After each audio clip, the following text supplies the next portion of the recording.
Welcome to the Insights to Communicate podcast with Adam Probalski, where market and opinion research come together with public affairs and PR.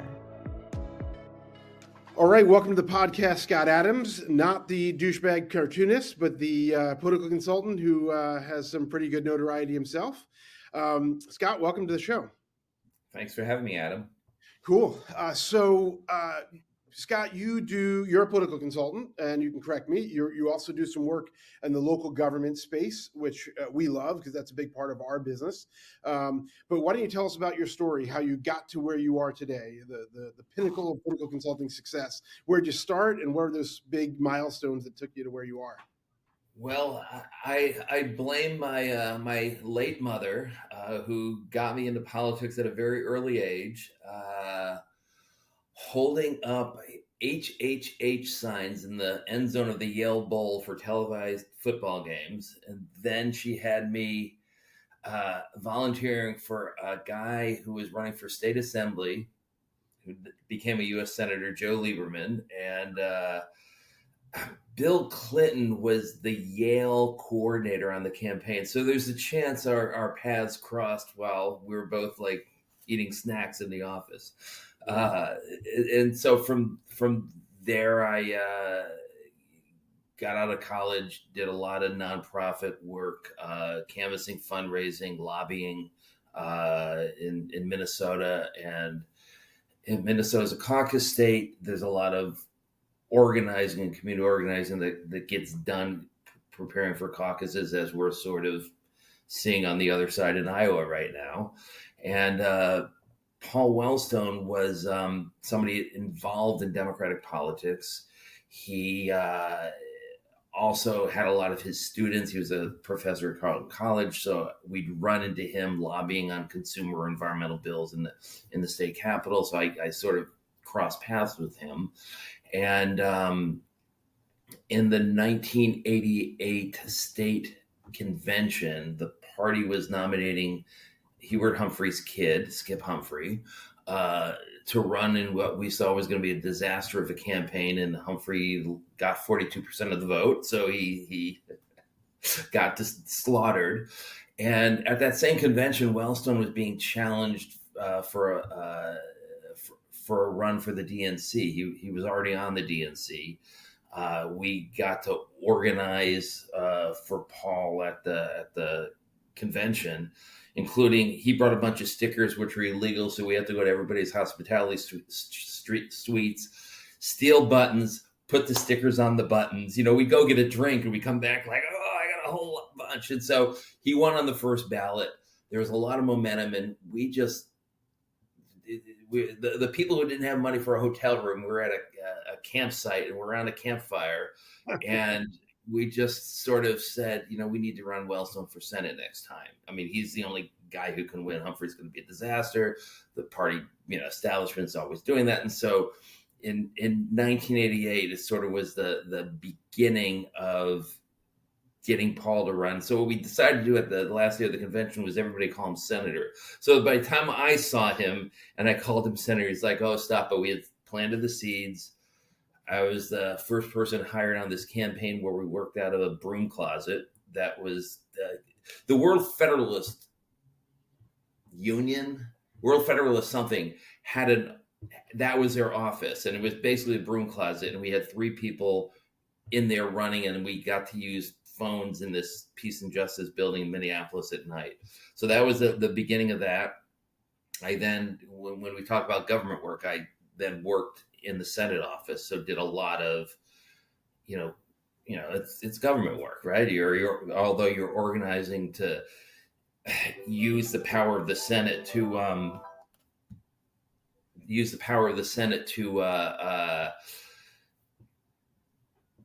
bring change to people. And, you can hold up legislation to make sure you get energy assistance for, low income people by, putting a hold on a veterans bill. And then, they accuse Wellstone of hurting veterans. He goes, oh, there's a lot of veterans who need the heating assistance. And so let's get this done. So that's sort of the quick story, but that's sort of the merger of doing political work and doing policy work. That's awesome. I mean, I think there's there's a sexiness to the political work that we do, or at least people see it that way. Even though we're up at 2 o'clock in the morning eating pizza, making phone calls, it's not that sexy. The outcome's kind of fun, but I think the most rewarding work is that policy work. The most rewarding work is oftentimes actually seeing that legislation happen. And I think it's sometimes hard for some people who don't have that kind of progression yet in their career, or maybe even don't expect to kind of understand how, like, you were a kid lobbying, or you were a kid doing policy work, or even kind of doing some of the things on a campaign. Talk about how that happens, because for a lot of us that started in this business, basically everything was on the table. Like, I knew some elected officials, so I could go and knock on a door and say we should, or I was willing to work, all late hours, or I could, sure, I wasn't an expert, but I figured out how to, write a piece of direct mail. So, like, how do you talk about how you do that as a young person without, like, today they talk all about imposter syndrome. Like, how did you do all those things without, like, being crippled by imposter syndrome at 25? Well, what I like to tell people is the expectations are really high for people who come in and work on a political campaign, and the learning curve is really fast. So you do one race, a local race, where even if you're a volunteer, or the somebody who's not doing communications or whatever, but is doing sort of the field work, the grunt work of doing things. You see so much that's going on. You're in touch with what, you're getting the pulse of the electorate, of people that you talk to, and you're really able to have input in that first campaign, because everybody's skill is valuable. And the smaller that race is, the easier it is to have input. But once you've done that race, or let's say you're a field director in a much larger, or not a field director, just a field person, organizer in a larger race, it's the same learning curve. And I tell people, after you've done that, you have campaign experience. And it's really not an imposter syndrome. It's these things are so small and so dynamic and ever changing. You have a rapid response. You get hit by something at the last minute. You do this or that. Right now I do a lot of mail. I didn't do mail initially. I was like an organizer, putting out fires, bringing coalitions together to weather the storm, running it's interesting. You never see this happen in the sort of polarized thing of they're either with us, and if they're not with us at 100%, they're against us. We ran out of this Peace and Justice building, two different phone banks, Pro-Choice and Peace and Justice. And these women showed up, and I thought I knew who they were from, but I wasn't sure. And I said, well, wait, we're here to phone call. I said, well, we have two phone banks. One is a Pro-Choice phone bank. One is a Peace and Justice phone bank. And these were nuns. And they said, oh, we can't do the Pro-Choice one, but good luck with that one. And, you don't really, see that anymore, because it's like, they're not with us on 100%, they're against us. Right. So that's the beautiful thing about when you have a growing and vibrant and campaign that brings everybody together, who don't always agree, but they agree on one thing: we need change. We need somebody who we can believe in, that's going to stand up for it. And that was Wellstone's race. And I think those little dynamics of things really led to his upset win. It was just, we kept having the momentum. But again, every little thing that happens in the campaign, you remember these stories, you remember these things, you remember how important it is to treat people who come to volunteer with respect and getting to know them, who they are, so they want to come back. If you just throw them on the phone, you feel like, oh, well, we don't have any time, got to throw them on the phone. You want to spend, a few minutes with them, seeing how they are, how was your day, what happened last week, so they want to come back, because it's hard to get people to come in. So it really is a communal organizing thing, and the learning curve is so fast that after working on one campaign, you're ready to run another campaign, even if it's a little bigger or a lot bigger. You're in the business, you're looking for people who get it about all those aspects, and you're willing to give them a job up because they have the skill set. So I don't think the imposter sense for me, I don't think it works. It's you learn a lot really fast, and you're able to move up, and it's a trap. It's politics. You don't want to do it all your life. You want to become a consultant when you get older. I tell people all the time, if you show up at a party headquarters or a campaign headquarters, you will be sucked in. I mean, because those people are super valuable. And even if they're just going to walk a precinct for that day, like that campaign wants to bring that person in and try to get them back another time or in some capacity. Because, getting someone to show up and volunteer is like you said, a pretty big lift, and you don't want to lose that person. So yeah, cultivate them, be nice to them, feed them, make them feel like they're part of something big, because they are important players. So you talked about direct mail. I love direct mail.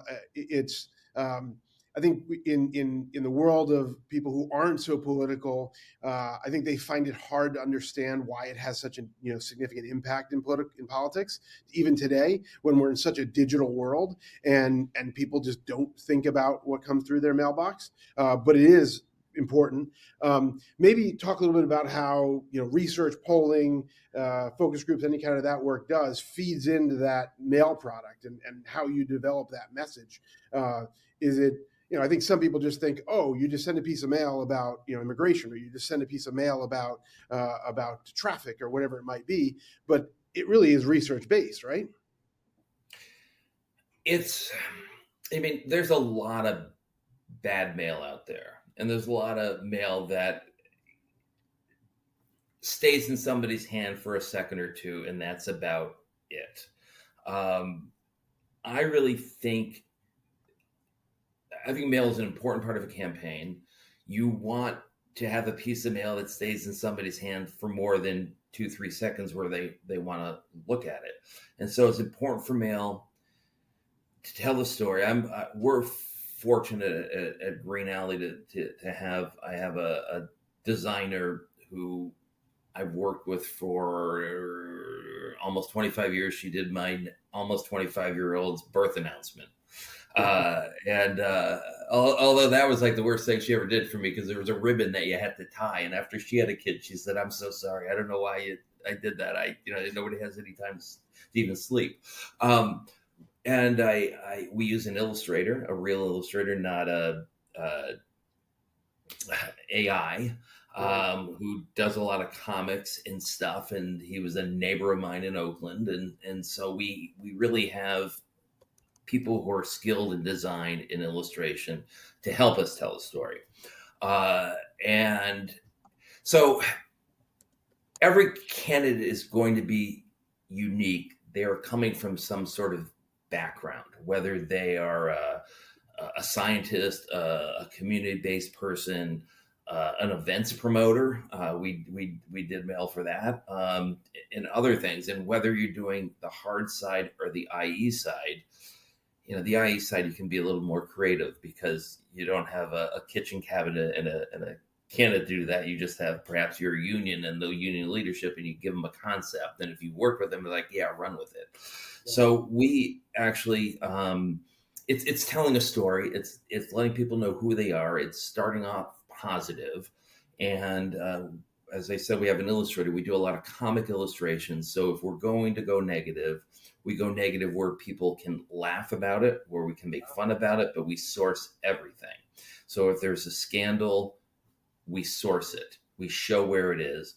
And with our anthropomorphic characters at times, they're just normal people at home watching news on the TV, doing dishes with a radio, picking up the kicker on the news in the newspaper, and we're putting all those scandals out there. We got to work January 6th into one of our comics with rats scaling the Capitol. So it's you want mail that's going to stick in people's hands, that they're going to do it. And we actually this is the first. We did an IE in a LA City Council race that was caused by a resignation of the racist comments by the council president. So we were running a special, and we were doing an IE, and we had the candidate the union was supporting, which was not the candidate that the Labor Federation was supporting. We had her as a sort of superhero, and some voter brought volumes 1 and 2, they look like comics, to an event that the candidate was at and asked her to sign them. So she's like posting on Instagram, this is really surreal, I can't believe it. And we're like, the clients are happy, and our candidate won by 12 points. But I don't think any other consultants have ever had a piece of their mail signed by the candidate. Right. Oh, that's really cool. On the request of a voter. Right. Very, very cool. That's stickiness right there. Yeah. You just got to, you want people to keep stuff. So on comics, I have a friend who's a college professor who does comic classes. He says, oh, you got to put rare collector's item on it. So you put rare collector's item on it, and or edition or whatever the heck it is, and nobody, people don't throw it out. Oh, that's funny. It's got to go on the kitchen, the refrigerator for sure. Yeah, exactly. I can't throw this out. So let's talk about. I'm assuming we all kind of have that one mentor or two or five, depending on where you are in your career, that really was instrumental. Maybe it wasn't a mentor; it was just someone who gave you a piece of advice. Like, who do you need to give a shout out to and say that person was, critical to my success? Well, a lot of them aren't living anymore. And it's okay. It's not because I'm that old. Yeah. I would give a shout out to Chris Blake, who convinced me to come work with her on Jesse Jackson's campaign in '88, and Wellstone was one of the co-chairs of Jackson '88 in Minnesota, and so that was really where I made the jump from sort of nonprofit and community organizing to politics professionally. And you just use the skills that you've learned, and caucus states are unique in that it really is community organizing to get somebody over the top and to get somebody who doesn't have a whole lot of money to get the party endorsement and just out organize everybody. And Wellstone, I don't think, would not have stood a chance in any other state where there weren't caucuses, because he raised in 1990 like $100,000 in 14 months for a U.S. Senate race. So I didn't get paid very much at all. Yeah, so that can be the case in a lot of times. So how did you make that transition from all that, from organizing and nonprofit work to being a consultant? What was that kind of jump like? Well, you get older and you can't work 24/7 on campaigns all your life. So I think some of the jump was I went from working in the Senate and working on a reelect to then moving from Minnesota to California. And I started doing union work. And, you start doing that, you start developing connections in that world. And then at some point in time, you're like, okay, I'm going to do my own, hang up my own thing and do it. And the mail sort of, my work on the mail, I think, is, as I said before, is I had good designers and good illustrators that I've worked with in other things, and bringing on that sort of talent to tell stories in mail was sort of like how you tell stories organizing. So I came to mail a whole lot differently. I came to it from a sort of visual thing, and what is it when you're at the door, or what is it when you're doing door knocks that move people to vote for somebody? It's oftentimes, who is that person? What's their background? What do they stand for? And just making that transition to mail. We also do a lot of digital video, and it's the same sort of thing, is engaging with people to tell the stories we want to try to tell. So let's transition to my favorite part of this conversation. Typically is tech stack. So talk about how you organize your business, how you communicate with your colleagues and your clients, Is it, Google Docs? Is it Word? Is it Zoom? Is it Slack? Are you texting all the time? How do you kind of, and what kind of software do you use? How do you organize stuff? We're pretty old school. I mean, Zoom has been a lifesaver for communications and for making pitches to Okay. clients. And with screen share and being able to show stuff of what we do. It's a lot of texting. It's emails. Uh, yeah, we'll use Google Docs. We'll use Google Docs a lot for how to find, where are the campaigns out there, who's making the calls to the different campaigns for client stuff. Working with my designer, it's PDF Post-its. Okay. Putting the Post-its on, here are the comments. I used to do it differently. And she's like, no, we can't do this anymore. You got to put Post-its on. Okay, well, show me how to do that. Right. But it's a pretty easy thing. And so, yeah, now it's a lot of PDF Post-it notes for editing mail. When it comes to, digital ads, you're playing with the audio. You're getting different sets on that. My spouse has all that equipment, so I'm lucky to have that in house. And it's you can share a lot of files, so it's a lot of sharing files for videos, and Dropbox is probably both for digital video and mail. We live by Dropbox, not so much Slime. Yeah. And so you wake up in the morning. What's the 3 apps you got to open up? What do you got to do right away? Check the emails, check text, make coffee. All right, that makes sense. But not in that order. And you do work in at least a couple states, or I think more. So what's your go-to news sources that are kind of more local, that other people might, in Minnesota, in California, wherever? What do you have to read? Yeah, Politico has all their state-based newsletters, and they really do a good job of grabbing different pieces. I get alerts from LA papers and Bay Area papers for things going on in California. But I would say the best thing to try to stay up to date is Politico, because they've got operations in many states, and they capture a lot of what's going on. They capture the polls that are coming out. So that that works as far as trying to stay in touch with local things. And I have my partners in California, so we do all right there. And it's multiple states, so I have late nights working with people in California. Sure. They can call me till 2. Is that the rule? Yeah. And sometimes after 2, and I'm like, man, I'm trying to go to bed. I love it.